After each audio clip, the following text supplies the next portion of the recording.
조갑제 TV 시청자 여러분 안녕하십니까. 2025년 2월 14일 새벽 4시 43분입니다.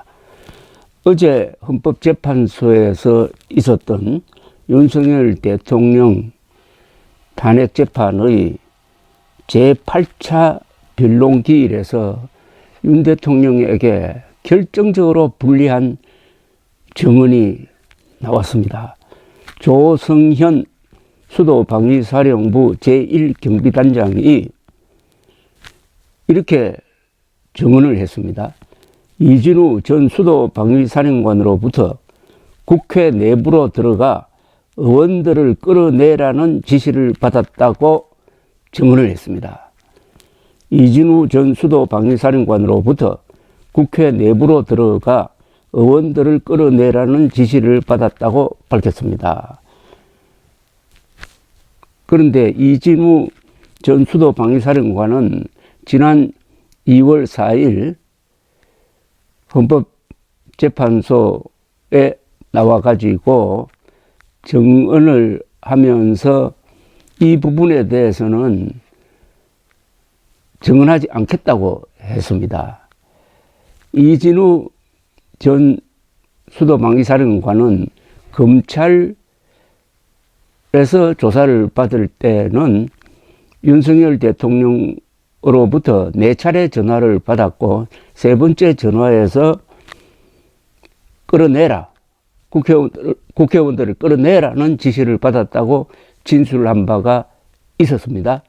그러나 헌법재판소에 나와서는 그 부분에 대한 진술을 거부를 했고, 그 대신 윤석열 대통령은 그 자리에서 자신은 그런 지시를 한 바가 없다고 했습니다. 그런 가운데 어제 조성현 수도방위사령부 제1경비단장을 헌법재판소가 증인으로 부른 경우입니다. 그래서 가장 주목되었는데 국회의원을 끌어내라는 지시를 이진우 사령관으로부터 받았다고 아주 분명하게 증언을 했습니다. 다만 이진우 사령관은 누구로부터 이런 지시를 받았느냐 하는 부분에 대해서는 들은 바가 없다고 했습니다. 자, 그렇게 되면은 이진우 전 사령관이 윤석열 대통령으로부터 끌어내라는 지시를 받았다는 진술이 존재합니다.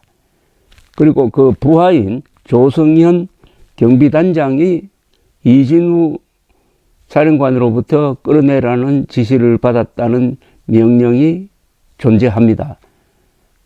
그렇다면 이 명령이 누구로부터 나왔느냐 하는 것은 합리적으로 추리가 됩니다. 즉 윤석열, 이진우, 조성현 이런 식으로 지휘계통에 따라서 끌어내라는 명령이 전해졌다 하는 것이 어제 증명이 되었다고 보여집니다. 그러나 윤석열 대통령 측은 그것을 부인하고 있습니다. 헌법재판소 재판관이 누구 말이 맞다고 생각할까요? 확실하게 윤석열 대통령이 불리하게 되는 장면이었습니다. 하나의 결정적 장면이 어제 연출이 되었습니다. 계엄 당일 이 전 사령관으로부터 국회 내부로 진입해 의원을 끌어내라는 지시를 받았느냐는 정형식 재판관의 질문에 조 단장은 딱 부러지게 그렇다. 국회 내부로 들어가서 국회의원들을 끌어내라고 했다고 답을 했습니다. 정형식 헌법재판관은 보수로 분류되는 사람입니다. 보수. 4명이 1명씩 데리고 나와라. 문을 부수더라도 끌어내라. 총을 쏴서라도 등의 말을 들은 기억은 없다고 했습니다. 이진우 사령관이 그런 명령을 윤석열 대통령으로부터 받았지만 부하에게 전달할 때는 그런 식으로 이야기하지 않았다. 그렇게 보여집니다. 조 단장은 이전 사령관의 의원을 끌어내라는 지시를 따르지 않았다고 또한 증언을 했습니다. 군인이 국회의원을 끌어낼 이유가 없다고 판단했기 때문이라는 겁니다. 정재판관이 이전 사령관이 의원들을 끌어내라 한 이유가 무엇이라고 생각하느냐고 묻자 조 단장은 솔직히 잘 이해를 못했고 당황했다. 그래서 5 내지 10분 후 수도 방위사령관 이진우 씨에게 전화를 해가지고 우리가 할 수 있는 역할도 단독으로 할 수 있는 일도 아니다라면서 재검토를 건의했다고 했습니다. 그 이후 국회를 향해 오고 있던 후속 부대에는 서강대교를 넘지 말고 대기하라고 지시했다고도 증언을 했습니다. 조 단장은 국회 통제도 의원을 끌어내란 과업도 군인으로서 생각 못한 임무였다. 우리 누구도 그게 정상이라고 생각하지 못할 것이다. 국회에 후속 부대는 오지 않는 게 좋을 거라고 판단했다고 이야기를 했습니다. 한편 윤 대통령 측은 조 단장이 거짓말을 한다고 주장하다가 재판부의 지적을 받았습니다. 정인을 향해서 거짓말 한다고 하는 표현이 윤 대통령 측 변호인 입에서 나왔습니다. 진실을 말하는 정인을 향해서 거짓말이라고 하는 표현을 과연 할 수 있느냐 아찔했습니다. 그런데 정형식 재판관은 신문을 중단시켰습니다. 그러면서 이 조 단장의 검찰 진술을 쭉 소개를 하고 나서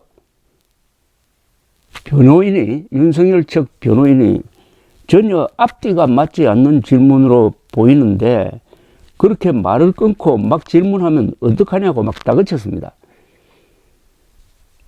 조 단장에게 답변할 기회도 제대로 주지 않고 마치 범인으로 간주해가지고 거짓말한다고 마치 무슨 수사 검사처럼 밀어붙이니까 그걸 쭉 지켜보던 정영식 재판관이 화를 내면서 그 상황을 딱 정리를 한 다음에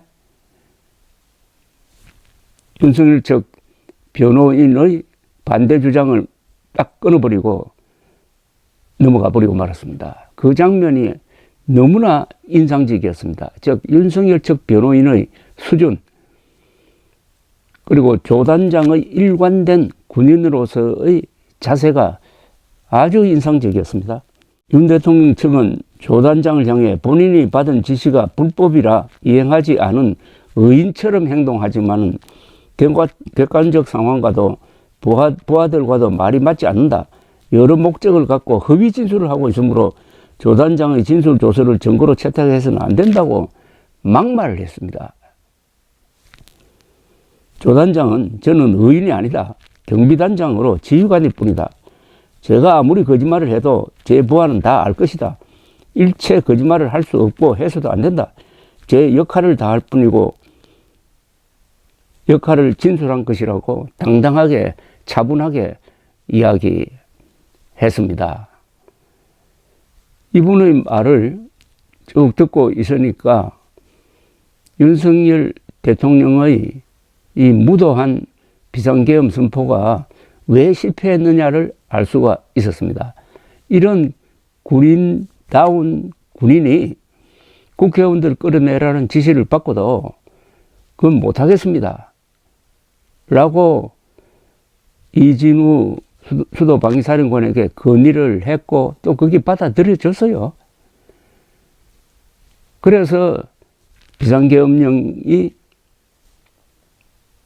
실패할 수밖에 없었던 것은 이런 의로운 지휘관들의 양심적 판단이 있었다는 것을 잘 보여주었습니다.